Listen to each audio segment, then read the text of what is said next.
الحمدللہ رب العالمین والصلاة والسلام علی خاتم النبیین اما بعد فاعوذ باللہ من الشیطان الرجیم بسم اللہ الرحمن الرحیم الصلاة والسلام علیک یا رسول اللہ وعلی آلک واصحابک یا حبیب اللہ الصلاة والسلام علیک یا نبی اللہ وعلی آلک واصحابک یا نور اللہ۔ درود پاک پڑھنے کے بے شمار فضائل و برکات ہیں۔ اسلام کے پہلے خلیفہ حضرت ابوبکر صدیق رضی اللہ تعالی عنہ فرماتے ہیں، حضور اکرم نور مجسم صلی اللہ تعالی علیہ وسلم پر درود پڑھنا پانی سے آگ کو بجھانے سے بھی زیادہ تیزی سے گناہوں کو مٹانے والا ہے، اور آپ علیہ الصلوۃ والسلام پر سلام بھیجنا غلام آزاد کرنے سے افضل ہے۔ آپ ذرا غور کریں کہ پانی آگ پہ ڈالیں تو جتنی تیزی سے آگ بجھتی ہے، فرمایا ایسے گناہ مٹتے چلے جاتے ہیں۔ یعنی دوسرے لفظوں میں گناہوں کی وجہ سے جہنم کی آگ بڑھ رہی ہے۔ اگر آپ اس آگ کو اس گناہوں کی آگ کو بجھانا چاہتے ہیں تو درود پاک پڑھتے چلے جائیں، اللہ کی رحمت سے گناہ معاف ہوتے جائیں گے، آگ بھی بجھتی چلی جائے گی انشاءاللہ۔ اور فرمایا کہ نبی پاک علیہ الصلوۃ والسلام پر درود بھیجنا، سلام بھیجنا غلام آزاد کرنے سے افضل ہے۔ تو اب ہمیں چاہیے کہ ہم چلتے پھرتے اٹھتے بیٹھتے کثرت کے ساتھ درود پاک پڑھیں۔ سیدی اعلیٰ حضرت کیا خوبصورت اشعار لکھتے ہیں نا، اپنے خطاواروں کو اپنے ہی دامن میں لو، اپنے خطاواروں کو اپنے ہی دامن میں لو، اپنے خطاواروں کو اپنے ہی دامن میں لو، اپنے ہی دامن میں لو، کون کرے یہ بھلا تم پہ کروڑوں درود، کون کرے یہ بھلا۔ کوئی غلطی کرنے والے، مسٹیک کرنے والے، نہ ماننے والوں کو دامن میں چھپاتا ہے۔ ہماری کوئی بات نہ مانے ہم دور کر دیتے ہیں، یار یہ تو بات ہی نہیں مانتا، ایک بار سمجھایا، دو بار سمجھایا، بلکہ ماں باپ بچے کو گھر سے نکال دیتے ہیں۔ مگر آقا وہ ہیں کہ خطا بھی انہی کی دربار میں کرتے ہیں، اور جب آقا کے پاس جاتے ہیں تو نبی پاک دامن میں بھی چھپا لیتے ہیں۔ اپنے خطاواروں کو اپنے ہی دامن میں لو، اپنے خطاواروں کو اپنے ہی دامن میں لو، اپنے خطاواروں کو اپنے ہی دامن میں لو، اپنے ہی دامن میں لو، کون کرے یہ بھلا تم پہ کروڑوں درود، کون کرے یہ۔ بندہ جس کا جرم کرتا ہے نا اس سے دور بھاگتا ہے۔ حکومت کا جرم کرے تو حکومت والوں اور پولیس والوں سے چھپتا ہے، مگر میرے آقا وہ ہے کہ بندہ جرم تو انہی کی کر رہا ہے، نافرمانی انہی کی کر رہا ہے، مگر جا کے چھپتا بھی انہی کے دامن میں ہے۔ اور آقا دامن میں چھپا بھی لیتے ہیں، دور نہیں کر دیتے کہ تم نے میری جرم کی ہے، میری خطا کی، میرے پاس کیوں آئے ہو۔ دنیا میں لوگ چور سے، ڈاکو جو ہوتا ہے، چور ہوتا ہے، مجرم ہوتا ہے، پولیس سے چھپتا ہے۔ آقا کی شان یہ ہے کہ خطاوار بھی ان کے، مجرم بھی ان کے، اور جا کے چھپتے بھی انہی کے دامن میں ہیں۔ اعلیٰ حضرت کہتے ہیں، کر کے تمہارے گناہ مانگے تمہاری پناہ، کر کے تمہارے گناہ مانگے تمہاری پناہ، کر کے تمہارے گناہ مانگے تمہاری پناہ، مانگے تمہاری پناہ، تم کہو دامن میں آ تم پہ کروڑوں درود، تم کہو دام۔ تو اب نیت کر لیں انشاءاللہ کثرت کے ساتھ درود پاک پڑھیں گے انشاءاللہ۔ آئیے مل کر محبت کے ساتھ بآواز بلند درود پاک پڑھ لیں۔ صلو علی الحبیب صلی اللہ تعالی علی محمد صلی اللہ علیہ وسلم۔ مسلمانوں کے پہلے خلیفہ امیر المومنین حضرت ابوبکر صدیق رضی اللہ تعالیٰ عنہ کمال کی ہستی ہیں، کمال کی شخصیت ہیں، ایک ایسی ہستی ہیں کہ جب بھی ان کا نام لیتے ہیں تو ایمان تازہ ہو جاتا ہے۔ ایک بڑا ہی کمال کا واقعہ آپ کے ایمان لانے کے حوالے سے، بہت سارے واقعات ملتے ہیں، مختلف واقعات ملتے ہیں، آپ کے ایمان لانے کا واقعہ بڑا نرالا ہے۔ آپ نبی پاک علیہ الصلوۃ والسلام کے بڑے قریبی دوستوں میں سے ہیں. 18 سال عمر تھی آپ کی. نبی پاک علیہ الصلوۃ والسلام کی 20 سال عمر تھی جب سے دوستی ہو گئی. ابھی نبی پاک علیہ الصلوۃ والسلام نے اعلان نبوت نہیں فرمایا تھا. میرے آقا نے اعلان نبوت جب عمر مبارک 40 سال ہوئی جب فرمایا. اب کیسی دوستی تھی کہ بی بی عائشہ صدیقہ طیبہ طاہرہ رضی اللہ تعالی عنہا فرماتی ہیں کوئی دن ایسا نہیں گزرتا تھا جب نبی پاک ہمارے گھر تشریف نہ لاتے تھے. چونکہ دونوں کی طبیعت میں نفاست تھی, اللہ وحدہ لا شریک کے رب مانتے تھے. حضرت ابوبکر صدیق نے کبھی بھی کسی بت کے آگے سجدہ نہیں کیا تھا. تو آپ نبی پاک کی طبیعت کے قریب آ گئے اور دوستی بڑی مضبوط ہو گئی. اب اعلان نبوت کا سال آ گیا. اس وقت آ گیا کہ جب نبی پاک نے اعلان نبوت کرنا تھا. حضرت ابوبکر صدیق رضی اللہ تعالیٰ بزنس مین بھی تھے, تاجر بھی تھے. آپ تجارت کے لیے سفر کرتے تھے. تو ایک سفر کے لیے شام گئے. جب وہاں گئے تو رات ہو گئی. آپ کے ساتھ ایک غلام بھی تھا. اب ماجرا یہ ہوا کہ رات گزارنے کے لیے کوئی جگہ چاہیے تھی. تو ایک گرجا گھر تھا, عیسائیوں کی عبادت گاہ. ٹھیک ہے, اب آپ نے دیکھا کہ اور کوئی جگہ تو نہیں, تو یہیں عبادت گاہ میں ہی رات گزار لیتے ہیں. تو آپ نے دروازہ کھٹکھٹایا. آپ کے غلام نے, اندر سے کوئی غلام نکلا یا کوئی کام کرنے والا نکلا. کہا کہ میرے ساتھ میرے آقا ہیں اور ہمیں رات یہاں گزارنی ہے, سرد رات ہے, اندھیری رات ہے. اس نے کہا میں بتاتا ہوں. وہ بندہ اندر گیا اور جو گرجا گھر میں بڑا پادری تھا, جس کو آپ کہیں کہ راہب تھا, اس نے اس سے پوچھا. تو اس نے بتایا کہ ہمارے گرجا گھر میں وہی رات گزار سکتا ہے جس نے کبھی کوئی گناہ نہ کیا ہو, کبھی کوئی اللہ کی نافرمانی نہ کی ہو. اس نے باہر آ کر بتایا کہ ہمارے راہب تو یہ کہتے ہیں. تو کہا تمہارے پاس کیا ایسا طریقہ ہے کہ تم پہچان لوگے کہ بندے نے گناہ کیا نہیں کیا, خطا کی کہ نہیں؟ کہ یہ مجھے نہیں پتا. ان کا کہنا یہ اندر وہی آ سکتا ہے جس نے کوئی گناہ نہ کیا ہو. بہرحال جب واپس وہ بندہ اندر جانے لگا تو اس راہب نے کہا پہلے یہ تو پوچھو جو باہر آیا ان کا نام کیا ہے. تو حضرت ابوبکر صدیق کے خادم نے بتایا کہ میرے آقا کا نام ابو بکر ہے. اس نے جا کر اندر نام بتایا کہ واپس جاؤ پوچھو ان کے والد کا نام کیا ہے. واپس آئے کہ میرے والد کا نام ابو قحافہ ہے. اندر جا کر نام بتایا ابو قحافہ. بولا فوراً لے کر آؤ, عزت کے ساتھ لے کر آؤ. اب وہ عزت کے ساتھ اندر لے کر آیا. کہا مکہ پاک سے آئے؟ کہا مکہ پاک سے آئے. مکہ وہی بستی جو پہاڑوں کے درمیان ہے, درخت کھجور کے درخت ہیں, کہا وہی بستی ہے. اب وہ راہب بہت عزت سے بات کرنے لگا. اس نے اپنی کتابیں نکالی, پرانی کتابیں, آسمانی کتابیں.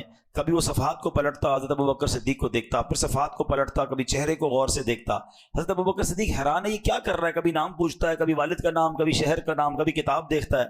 پھر کہتا ہے حضور اپنا ہاتھ آگے لائیے. اس راہب نے آپ کے ہاتھ پر بوسہ دے دیا.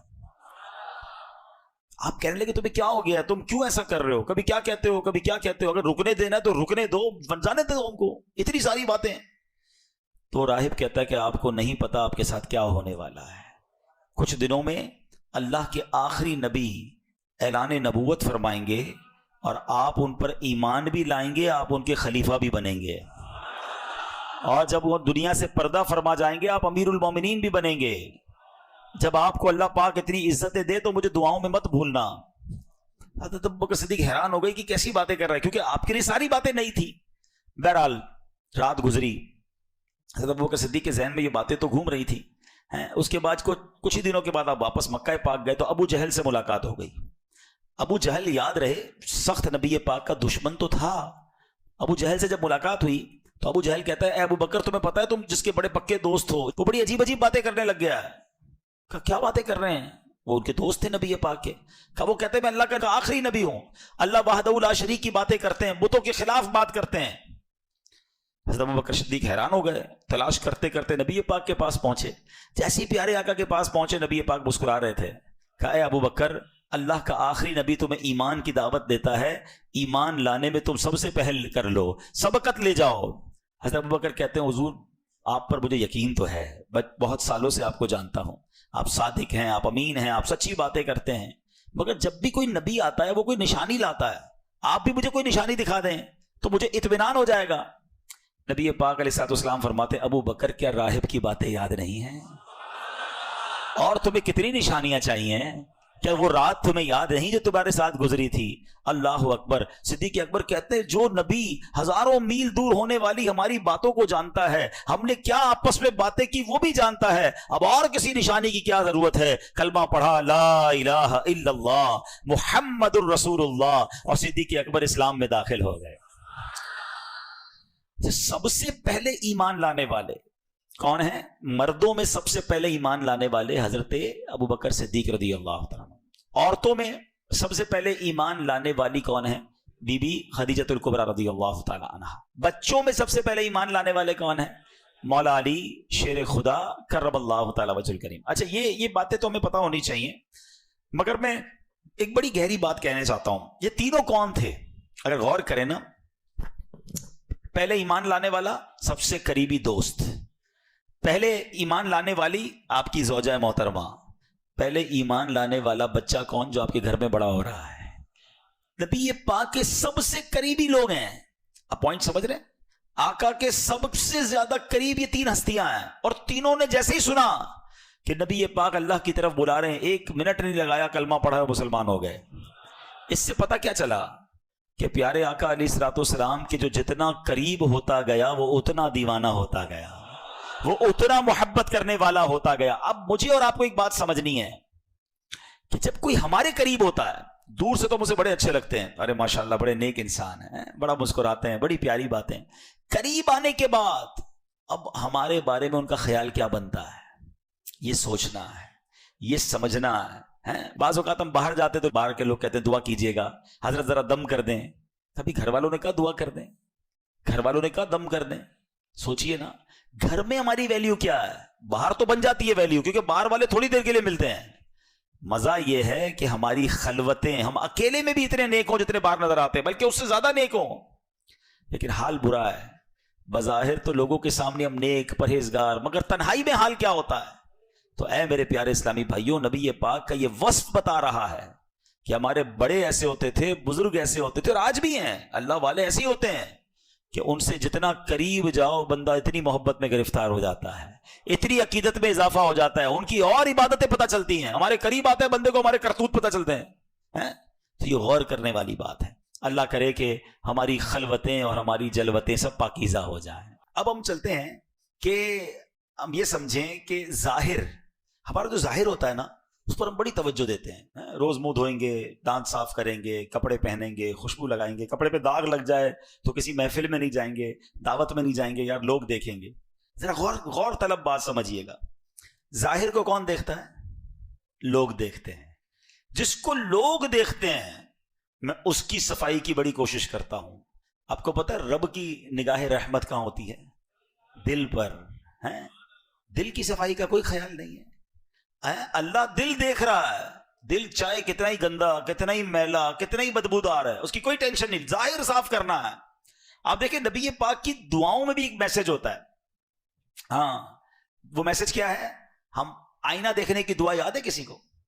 اللہم حسنت خلقی, اللہ تو نے میرا چہرہ اچھا بنا دیا, تیری مہربانی. فحسن خلوقی, اللہ اخلاق بھی اچھا کر دے. مزہ اس میں, چہرہ اچھا ہونا واقعی نعمت ہے, مگر اس سے بڑی نعمت یہ کہ بندے کا دل بھی اچھا ہو جائے, بندہ اللہ کی بارگاہ میں بھی مقبول ہو جائے. تو ہمیں یہ سوچنا ہے کہ ہم باطن کی صفائی, اندر ہمارا صاف ہو, دل اجیالا ہو, گناہوں بھرا نہ ہو, اس کی فکر کرنی چاہیے. احادیث میں مضمون ملتا ہے کہ اللہ کریم تمہارے مالوں اور تمہارے چہروں پر نظر نہیں فرماتا, اللہ تمہارے دلوں پر نظر فرماتا ہے. قلوبکم, اللہ تمہارے دلوں پر نظر فرماتا ہے. اللہ کرے کہ ہم ہمارے اپنے دلوں کو صاف کرنے والے بن جائیں. صدیق اکبر رضی اللہ عنہ کے بارے میں مزید آتا ہے کہ آپ کے ایمان کا عالم کیا تھا, کہ سورہ آل عمران آیت نمبر 79 میں اللہ پاک ارشاد فرماتا ہے کونوا ربانیین, یعنی اللہ والے ہو جاؤ. حضرت ابو عباس عطا رحمت اللہ تعالی کی خدمت میں سوال ہوا, اس آیت کریمہ میں اللہ پاک نے ہمیں کس جیسا ہونے کا حکم دیا ہے؟ کیونکہ اللہ نے تو یہ فرمایا کہ اللہ والے ہو جاؤ.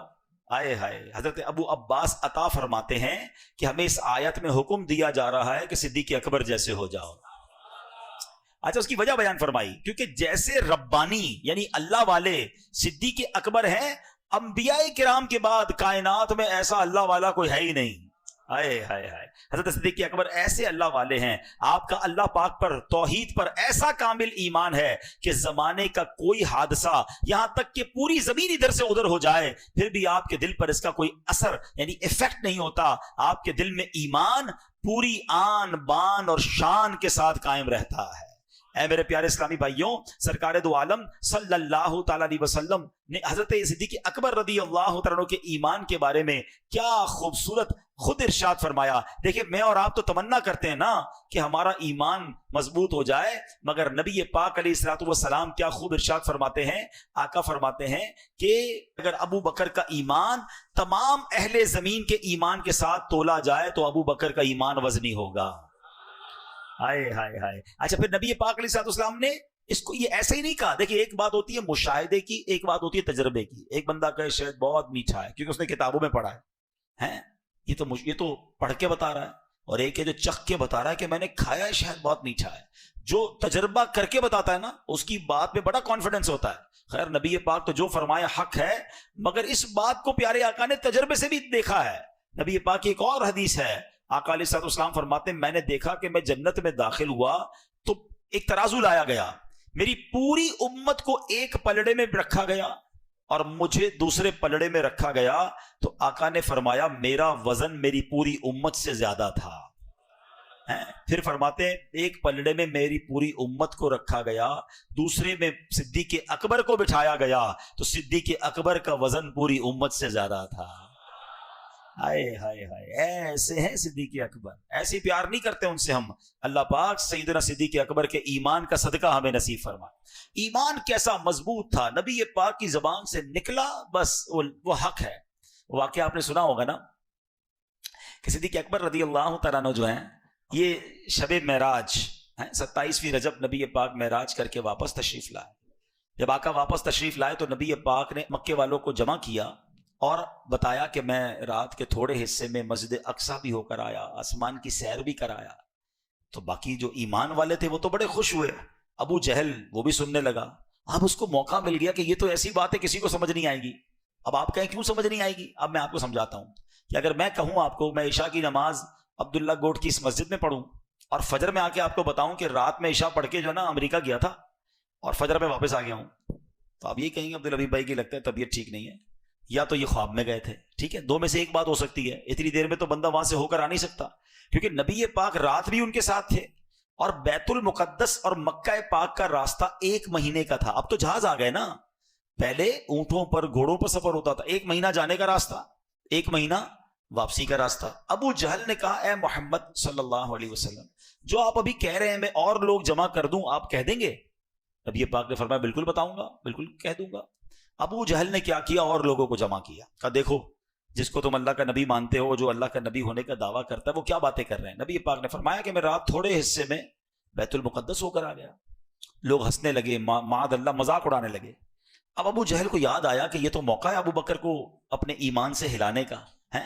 سیدنا ابو بکر رضی اللہ عنہ جب سے ایمان لائے تھے نا، مسلمانوں کو تو بڑی تقویت مل گئی تھی، طاقت مل گئی تھی۔ یہ کفار بڑے پریشان تھے کیونکہ آپ بڑے تاجر تھے، بڑا نام تھا، آپ کا روب تھا۔ تو یہ پہنچ گئے، ابو جہل پیارے آقا علیہ الصلوۃ والسلام کے سب سے قریبی ساتھی حضرت ابو بکر صدیق کے گھر پہ چلا گیا ابو جہل اور دروازہ کھٹکھٹایا۔ سیدنا ابو بکر صدیق باہر آئے، کہا اے ابو بکر جس نبی سے محبت کرتے ہو تمہارے دوست پتہ ہے کیا کہتے ہیں؟ کہا کیا کہتے ہیں؟ کہا وہ کہتے ہیں کہ رات کے تھوڑے حصے میں بیت المقدس سے ہو کر آ گیا ہوں۔ تو حضرت ابو بکر صدیق فرماتے ہیں کیا واقعی میرے آقا ایسا کہتے ہیں؟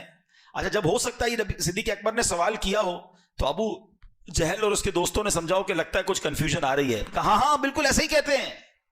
آئے ہائے، صدیق اکبر نے کچھ اور نہ کہا اگر میرے آقا کہتے ہیں تو سچ کہتے ہیں، میرے آقا کہتے ہیں تو سچ کہتے ہیں۔ کہا یہ تم کیسے مان سکتے ہو؟ کیا شاندار جواب دیا صدیق اکبر نے۔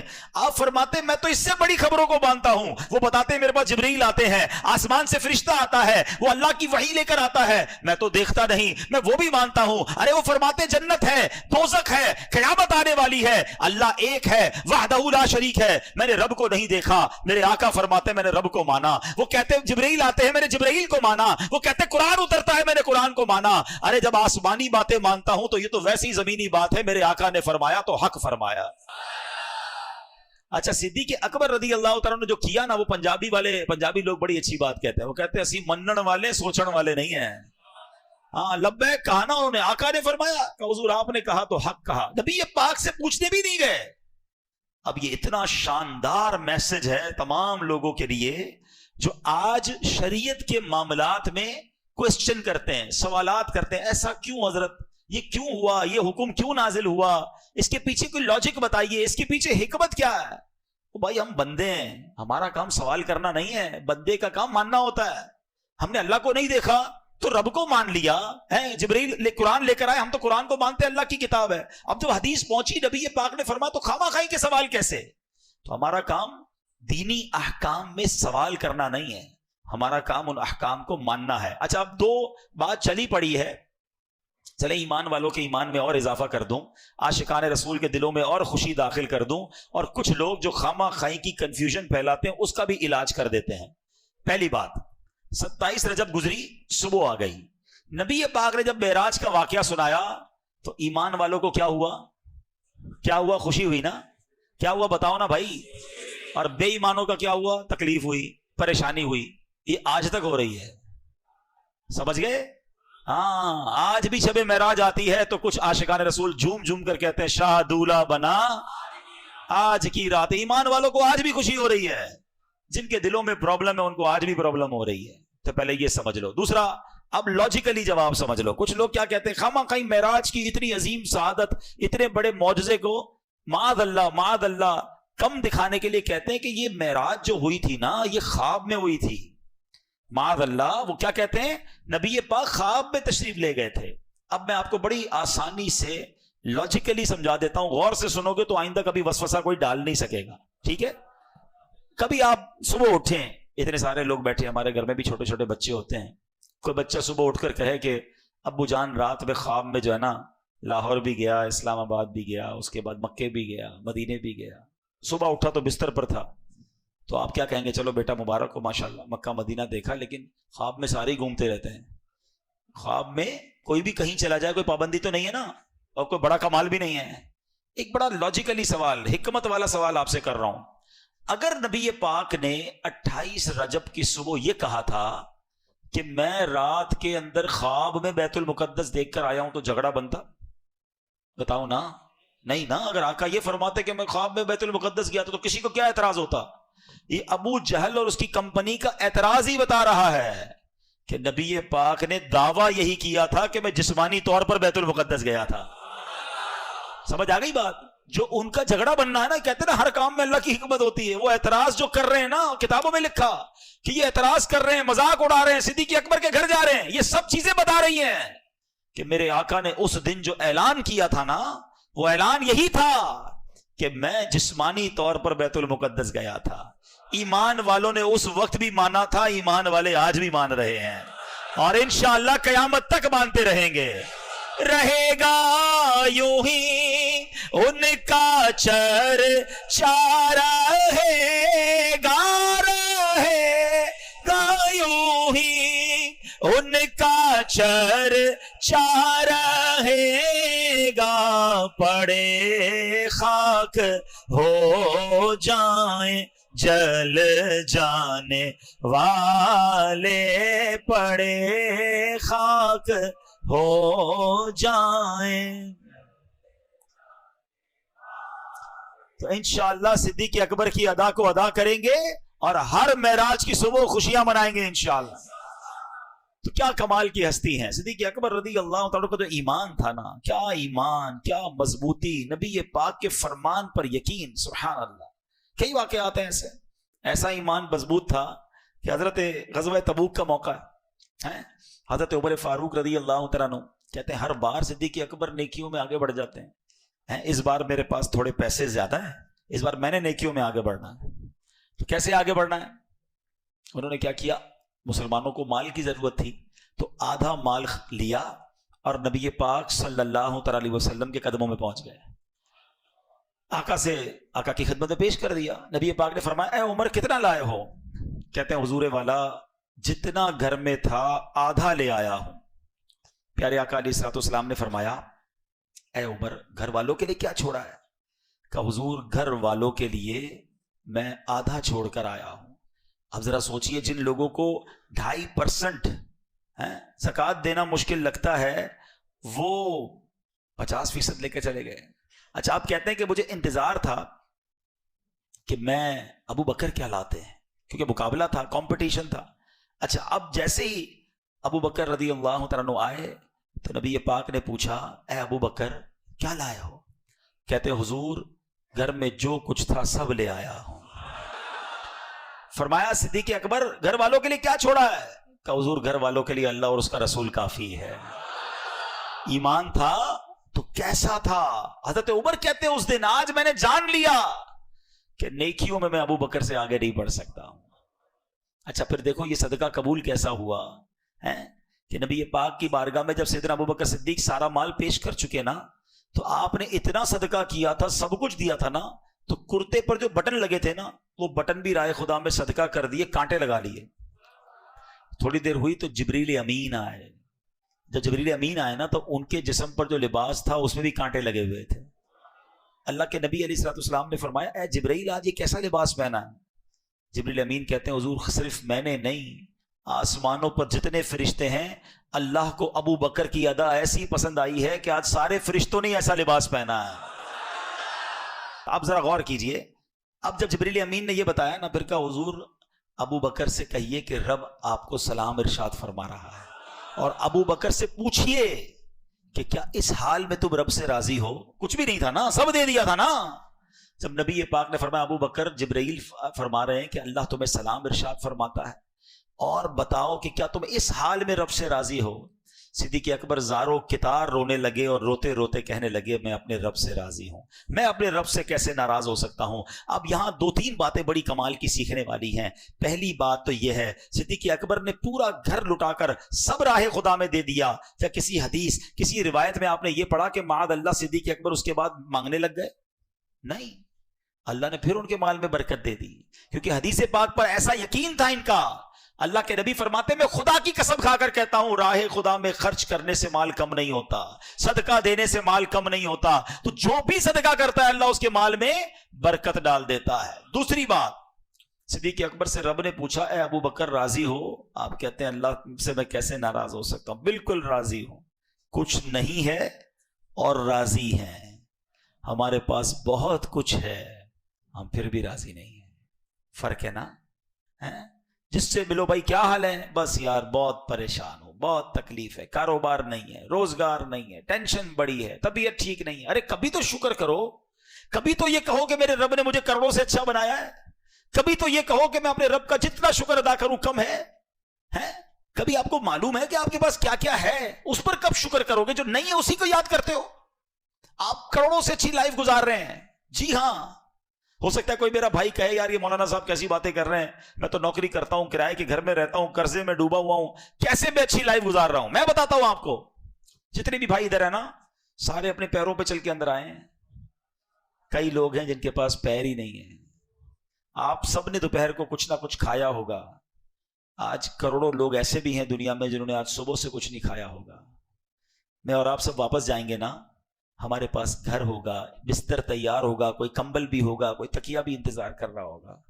مگر ایسے بھی لوگ ہیں جو آج سردی کی رات بغیر کمبل اور بغیر تکیے کے کھلے آسمان تلے سوئیں گے. ہم سب اپنے تمام کاموں سے فارغ ہو کر واش روم کے ذریعے اپنا استنجا وغیرہ خود کر لیتے ہیں. کبھی دیکھا ہے آپ نے ان لوگوں کو جن کو پیشاب کرنے کے لیے بھی نالی لگائی جاتی ہے؟ ان کی تکلیف کا پتہ ہے. ڈائلسس کے مریض سے ملو تو وہ تھوڑا سا پانی بھی پیتے ہوئے ڈر رہا ہوتا ہے کہ پانی پیوں گا تو اس کا حال کیا ہوگا. جتنا پانی چاہیے ہم پی لیتے ہیں. اللہ کی کس کس نعمت کو گنواؤں میں؟ ذرا سارے میرے بھائی آنکھیں بند کریں, سب آنکھیں بند کریں. کچھ نظر آ رہا ہے آپ کو؟ کچھ بھی نظر نہیں آ رہا, اندھیرا نظر آ رہا ہے. اب آنکھیں کھول دیجئے. سب نظر آنے لگ گیا. تھوڑی دیر پہلے جو آپ کو اندھیرا نظر آ رہا تھا نا, جو نابینا ہوتا ہے نا اس کو صرف یہی نظر آتا ہے, ساری زندگی یہی نظر آتا ہے. کبھی ان آنکھوں کا شکر ادا کیا ہے؟ اللہ نے اندھا نہیں بنایا, اللہ نے لنگڑا نہیں بنایا, اللہ نے بغیر ہاتھ کے پیدا نہیں کیا. لوگ پیدا ہوتے ہیں نا, ایک گردے والے پیدا ہوتے ہیں, دل میں سوراخ ہوتے ہیں, کیسی کیسی بیماری آج تو ہم سن رہے ہیں. کب شکر ادا کرو گے؟ اتنی رب کی نعمتیں. میں ایک واقعہ کئی بار پہلے بھی بیان کیا.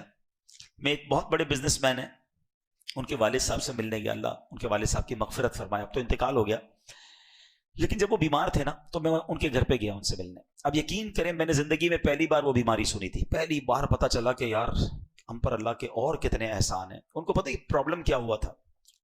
ان کے سر پر ایک فالج کا اٹیک ہوا تھا، جس کی وجہ سے یہ اللہ پاک نے ہمارا پورا جو سر ہے نا، دماغ، اس کی ہر حصے میں کوئی کام رکھا ہے۔ یہ میں جو ہاتھ ہلا رہا ہوں نا، مثال دے رہا ہوں، دماغ کا کوئی حصہ ہے جو اس ہاتھ کو کنٹرول کر رہا ہے، کوئی حصہ ہے جو میری زبان کو کنٹرول کر رہا ہے، کوئی ایک حصہ ہے جو میرے اس ہاتھ کو کنٹرول کر رہا ہے، پورے باڈی کو کنٹرول یہاں سے ہو رہا ہے۔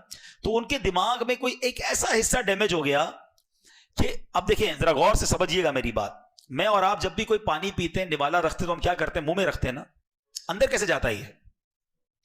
یہ کرتے ہیں، پھر اندر جاتا ہے نا، تھوڑا سا پش دیتے ہیں، اندر جاتا ہے، حلق سے نیچے اترتا ہے۔ ان کو یہ بیماری ہو گئی تھی کہ پانی یا کھانا زبان پہ رکھ دیں، وہ گلے سے نیچے اترنے والا جو آرڈر ہے نا، دماغ کا جو حصہ دیتا ہے وہ سن ہو گیا تھا۔ میں شاید سمجھا نہیں پا رہا، آپ حیران ہو جاؤ گے، میری پہلی بار پتا چلا۔ یہ میں پانی ہے نا، بسم اللہ الرحمن الرحیم، پانی اندر کیسے گیا؟ منہ تک تو میں لے گیا، اندر جانے کے لیے میرے حلق سے میں نے ایک تھوڑا سا منہ سے پش دیا، وہ اندر گیا۔ ایسا ہی ہے نا، ایسے ہی کھاتے ہو نا، یہ جو حلق سے نیچے اترنا ہے نا، یہ ایسے نہیں ہوتا، یہ دماغ کا ایک حصہ ہے جو حلق کو آرڈر دیتا ہے کہ اب تمہارے منہ میں کھانا آ چکا ہے، اب اس کو اندر لے جاؤ۔ ان کی زبان پر کھانا پڑا رہتا تھا، پانی پڑا رہتا تھا، دماغ آرڈر نہیں دیتا تھا کہ اندر جائے۔ اللہ نے اربوں، کروڑ پتی پارٹی نہیں تھی، اربوں پتی پارٹی، کہتے سارے ڈاکٹروں کو دکھا دیا۔ میں نے کہا حل کیا ہے اس کا؟ بولا کوئی حل نہیں ہے، کچھ عرصے کے بعد اگر رب نے چاہا تو یا تو یہ حصہ ٹھیک ہو جائے گا، یا دماغ کے دوسرے حصے کو اللہ کریم یہ طاقت دے گا کہ وہ حلق سے نیچے اتارنا شروع کرے گا۔ اچھا میں تو دعا کر کے باہر آ گیا، میں نے کہا یا اللہ تو نے ہمیں کتنی نعمتوں سے نوازا ہے، ہمیں تو پتہ ہی نہیں کہ ہمارے دماغ میں کیا کیا سسٹم فٹ ہے، اور ہم جیسے چاہتے کھاتے پیتے، اندر بھی چلا جاتا ہے، فارغ بھی ہو جاتے ہیں، اس پر کب شکر ادا کرو گے؟ سوچو میرے پیارے اسلامی بھائیوں، نا شکری نہیں، شکر گزار بنو۔ اللہ نے بہت دیا ہے، کروڑوں سے اچھا بنایا ہے۔ صدیق اکبر کے پاس کچھ نہیں تھا، جبریل امین نے پوچھا کیا رب سے راضی ہو؟ کہتے ہیں ہاں میں اپنے رب سے راضی ہوں۔ آپ بھی تو بولو میں اپنے رب سے راضی ہوں۔ اے اللہ تیرا بہت احسان، مالک تو نے کروڑوں سے اچھا بنایا۔ اچھا مزے کی بات بتاؤں، تو شکر ادا کرتا ہے نا، اس کا ویسی نعمتیں بڑھتی جاتی ہیں، کیونکہ اللہ نے قرآن میں فرمایا لَإِن شَكَرْتُمْ لَأَزِيدَنَّكُمْ، تم میرا شکر ادا کرو میں تمہیں اور عطا کروں گا۔ تو کرے شکر، وہ اور عطا کرتا رہے گا، نہ شکری کرو گے اور برباد ہوتے رہو گے۔ ہمارے ہاتھ میں ہے، ہم نے دیکھا ہے شکر گزار کا بڑھتا ہی رہتا ہے، یا اللہ تیرا شکر، یا اللہ تیری مہربانی، مولا سب سے اچھا رکھا تو نے، وہ بڑھتا ہی رہتا ہے۔ جو نہ شکری کرتا ہے اس کا ویسے ہی ضائع ہوتا رہتا ہے۔ تو انشاءاللہ آج کے بعد صدیق اکبر کے فیضان سے شکر گزار بندے بنیں گے انشاءاللہ۔ اسی واقعے سے تیسرا مدنی پھول، بڑا اہم مدنی پھول، حضرت عمر نے کیا کہا تھا؟ پیسے اچھے تھے ان دنوں، ہاتھ میں پیسہ تھا، میں نیکیوں میں آگے بڑھ جاؤں۔ ہمارے پاس پیسے آ جائیں تو ارے بھائی بڑے ٹائم سے سوچا ہوا تھا، پیسے آئیں تو یہ والا کام کرنا ہے، یہ والا ارمان پورا کرنا ہے، معاذ اللہ یہ والا گناہ کرنا ہے۔ یعنی لوگ انتظار پہ بیٹھے ہوتے ہیں کہ یار پیسے آئیں تو میں یہ والی غلط کام کروں۔ وہ پیسے آتے تھے تو نیکیوں میں آگے بڑھتے تھے۔ رب ہمیں مال دے دے، رب ہمیں پیسے دے دے۔ آپ دیکھ لیں نارملی بدقسمتی سے، بندہ غریب تھا تو مسجد میں آتا تھا، بندہ غریب تھا تو قافلوں میں جاتا تھا، بندہ غریب تھا تو نیکی کے کام میں نظر آتا تھا، ذرا سا پیسہ آیا مسجد سے دور، نمازوں سے دور، نیکی سے دور۔ یہ کیا ہو گیا؟ کیا ہونا چاہیے تھا؟ ہونا یہی چاہیے کہ وہ رب عطائیں بڑھائے تو ہم سجدے بڑھائیں، ہم صدقے بڑھائیں۔ یا اللہ تیری مہربانی، مجھ جیسے ناکاروں کو اتنی نعمتیں، مگر ہوتا یہ ہے وہ عطائیں بڑھاتا ہے، ہم خطائیں بڑھاتے ہیں۔ یہ نہیں ہونا چاہیے، یہ بے وقوفی ہے۔ چوتھی بات، ایک ہی واقعے سے دیکھو کتنا کچھ سیکھنے کو مل رہا ہے۔ صحابہ کا کمپٹیشن کیا تھا؟ نیکیوں میں آگے بڑھنا ہے۔ ہمارا کمپٹیشن کیا ہے؟ مال میں آگے بڑھنا ہے۔ اس کا گھر میرا اس سے بڑا ہونا چاہیے، اس سے اچھا موبائل ہونا چاہیے میرا، اس سے اچھی گھڑی ہونی چاہیے، اس سے اچھی گاڑی ہونی چاہیے۔ کسی کو دیکھا ہمیں ٹینشن شروع ہو جاتی ہے، ارے یہ کب تک مقابلہ کرو گے؟ لوگوں کا بڑا گھر دیکھتے ہو اپنا چھوٹا گھر برا لگنے لگ جاتا ہے۔ نہ کرو ایسا۔ اگر زندگی سکھ والی گزارنی ہے نا تو ایک فارمولہ یاد کر لو آج، زندگی اگر سکون والی گزارنی ہے کہ نعمتوں میں اپنے سے پیچھے والے کو دیکھیں اور نیکیوں میں اپنے سے آگے والے کو دیکھیں۔ یار کسی لینڈ کروزر والے کو دیکھ کر یہ خیال آتا ہے میری گاڑی کب آئے گی، کسی تہجد گزار کو دیکھ کر خیال کیوں نہیں آتا میں تہجد گزار کب بنوں گا؟ کسی مفتی کو دیکھ کر، عالم کو دیکھ کر یہ خیال کیوں نہیں آتا کہ یار یہ عالم دین بن گئے، ان کی تو فضیلت پہ حدیث ہے، میں کیوں نہیں بنا؟ کسی جنت کی طرف جانے والے کو دیکھ کر کیوں دل میں خیال نہیں آتا؟ دنیا والے کو دیکھ کر، مال والے کو دیکھ کر خیال آتا ہے۔ سمجھو ہم غلط راستے پر جا رہے ہیں، ہمیں تھوڑے دنوں میں دنیا سے چلے جانا ہے، اب کتنا جیئیں گے بھائی، کبھی بھی چلے جائیں گے۔ تو جب جہاں جانا ہے نا، وہاں کام پیسے نہیں آنے ہیں، وہاں نیکیاں کام آنی ہیں، وہاں عمال کام آنے ہیں۔ تو نیک عمل کرنے والے کو دیکھ کر کمپٹیشن کرو نا، کون منع کرتا ہے؟ کیسا کمپٹیشن تھا صحابہ کرام میں۔ ایک بار نبی پاک علیہ الصلوۃ والسلام جلوہ فرما تھے، تو آقا علیہ الصلوۃ والسلام نے کیا خوبصورت ارشاد فرمایا کہ کون ہے، حدیث کا مضمون ہے کہ کون ہے جس نے آج روزہ رکھا ہے؟ صدیق اکبر رضی اللہ تعالیٰ عنہ ہاتھ اٹھاتے ہیں، حضور میں نے روزہ رکھا ہے۔ نبی پاک نے فرمایا آج کون ہے کہ جس نے مریض کی عیادت کی ہے؟ کہتے حضور آج میں نے مریض کی عیادت کی ہے۔ نبی پاک نے ارشاد فرمایا کون ہے کہ جس نے راہ خدا میں صدقہ دیا ہے؟ سارے صحابہ خاموش ہیں۔ صدیق اکبر کہتے ہیں حضور آج میں نے صدقہ بھی دیا ہے۔ اللہ کے حبیب علیہ الصلوۃ والسلام فرماتے ہیں اس ذات پاک کی قسم جس کے قبضہ قدرت میں میری جان ہے، ایک دن میں ان اعمال کو بہت کامل ایمان والے مومن نے ہی جمع کیا اور وہ ان اعمال کے ذریعے ہی جنت میں داخل ہوا۔ آئے ہائے، اللہ کرے کہ ہم بھی نیکیوں کا اس طرح اہتمام کیا کریں۔ صدیق اکبر کی شان کیا کیا بیان کریں، اتنے واقعات ہیں، اتنے واقعات ہیں۔ آپ کے بارے میں آتا ہے ایک بار نبی پاک علیہ الصلوۃ والسلام نے کیا خوبصورت ارشاد فرمایا۔ آپ فرماتے ہیں کہ میں نے خواب دیکھا اور مجھ پر کئی لوگ پیش کیے گئے، انہوں نے قمیض پہن رکھی تھی، کس کی قمیض سینے تک تھی، کسی کی گھٹنے تک تھی، اور کسی کی قمیض ناف تک تھی، کسی کی آدھی پنڈلی تک تھی، اور مجھے عمر فاروق دکھائے گئے، ان کی قمیض ان کے پاؤں کے بھی نیچے کی تھی، گھسٹ رہی تھی۔ تو صحابہ کرام نے پوچھا یا رسول اللہ اس پر آپ نے کیا تعبیر کیا، اس خواب کی تعبیر کیا ہے؟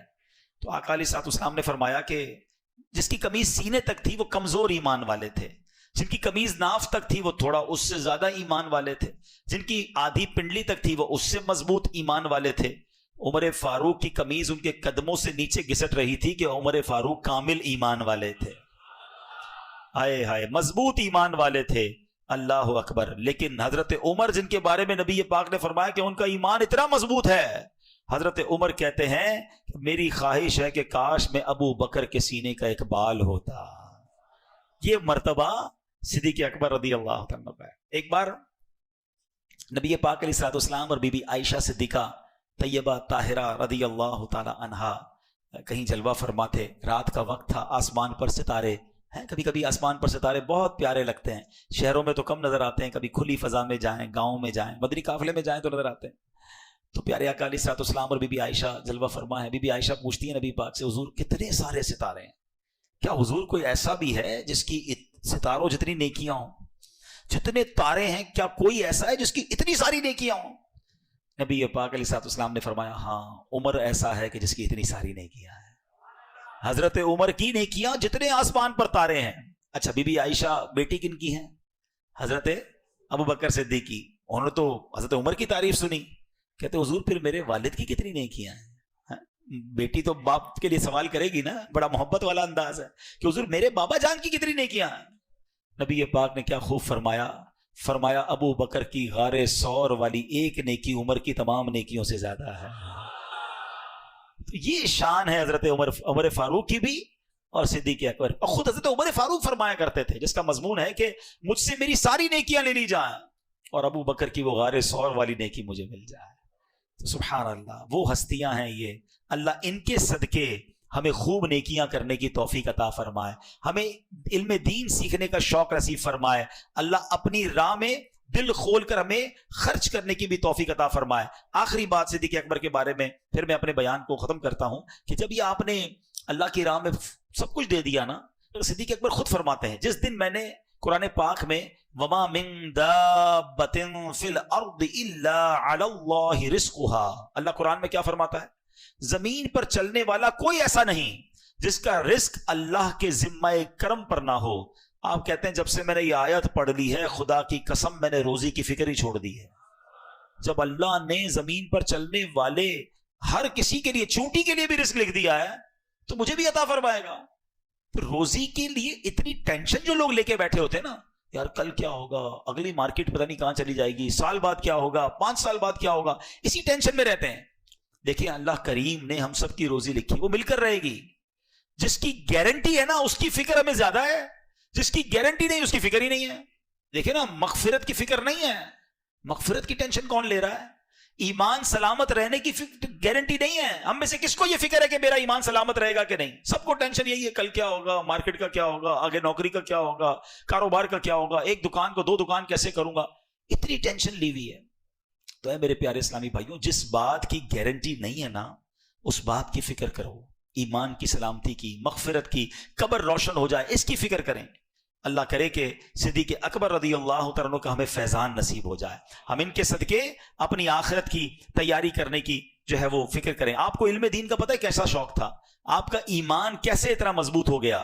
خود فرماتے ہیں کہ آپ بارگاہ رسالت میں حاضر ہوتے اور نبی پاک سے روز ایک ہی سوال پوچھتے، یا رسول اللہ صلی اللہ تعالیٰ علیہ وسلم ایمان کیسے کہتے ہیں؟ نبی پاک ایمان کا ایک درجہ بیان کرتے، صدیق اکبر گھر جا کر اس پر عمل کرتے، اگلے دن آ کر پھر سوال کرتے حضور ایمان کسے کہتے ہیں؟ نبی پاک اگلا درجہ بیان کرتے، آپ گھر جاتے اس پر عمل کرنا شروع کر دیتے، پھر آ کے سوال کرتے حضور ایمان کسے کہتے ہیں؟ حضور اور اوپر کا درجہ بیان کرتے. علماء فرماتے عمل کرتے رہے، ایک ایک درجہ طے کرتے رہے، یہاں تک کہ ایمان کے بلند ترین درجے پر پہنچ گئے. سیکھنے کا جذبہ، سوال کا جذبہ، بزرگوں کی بارگاہ میں حاضری کا جذبہ. ہم میں سے کون ہے جو مفتی صاحب کے پاس جاتا ہے؟ کون ہے جو عالم دین کے پاس جا کر کوئی سوال پوچھتا ہے؟ ٹائم ہی نہیں ہے. دوستوں میں بیٹھنے کے لیے گھنٹوں ہیں، معاذ اللہ موبائل پر گھنٹوں گزار دیں گے. علماء کے پاس، مفتیان کرام کے پاس، علم دین کی مجلس میں نہیں آتے. مدنی قافلوں میں سفر کیا کریں تو انشاءاللہ عمل کرتے رہیں گے، علم سیکھتے رہیں گے، ایک دن آئے گا ہمارا ایمان بھی اور مضبوط ہو جائے گا.